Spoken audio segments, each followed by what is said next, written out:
Hi అండి. నమస్తే. Welcome to our channel. ఈరోజు రెసిపీ వచ్చేసి ఆనియన్ చట్నీ. ఈ చట్నీ దోస, ఇడ్లీ, రైస్‌లోకి మూడింటికి చాలా బావుంటుంది. అలాగే రెసిపీ చాలా ఈజీగా చేసుకోవచ్చు. ఎలా ప్రిపేర్ చేసుకోవాలో చూద్దాం. అందుకోసం ముందుగా స్టవ్ పైన ప్యాన్ పెట్టుకొని 2 టీ స్పూన్ ఆయిల్ వేసుకుంటున్నాను.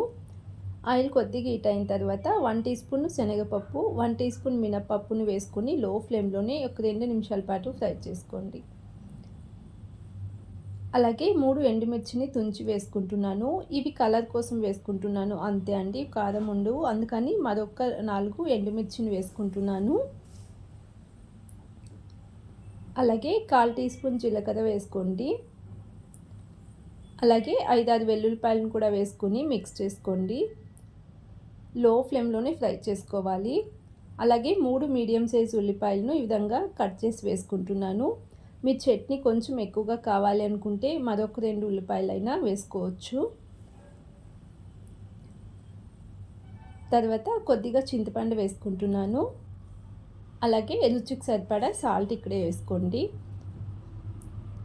ఇప్పుడు మరొక 2 నిమిషాల పాటు ఉల్లిపాయ కొద్దిగా కలర్ చేంజ్ అయ్యేంత వరకు ఫ్రై చేసుకోండి. ఇలా వేగిన తర్వాత స్టవ్ ఆఫ్ చేసేసుకొని చల్లారనిద్దాం. చల్లారిన తర్వాత ఒక మిక్సీ జార్‌లో తీసుకుంటున్నాను. అలాగే కొద్దిగా వాటర్ వేసుకొని సాఫ్ట్‌గా గ్రైండ్ చేసుకోండి. ఈ విధంగా గ్రైండ్ చేసుకున్న చట్నీని ఒక బౌల్‌లో తీసి పక్కన పెట్టుకుందాం.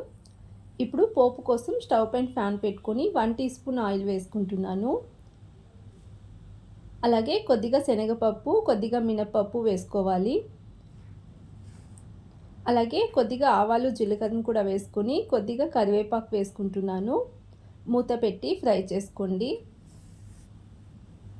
ఇలా పోపు వేగిన తర్వాత చిటికెడు ఇంగువ వేసుకొని మిక్స్ చేసుకొని స్టవ్ ఆఫ్ చేసేసుకుంటున్నాను.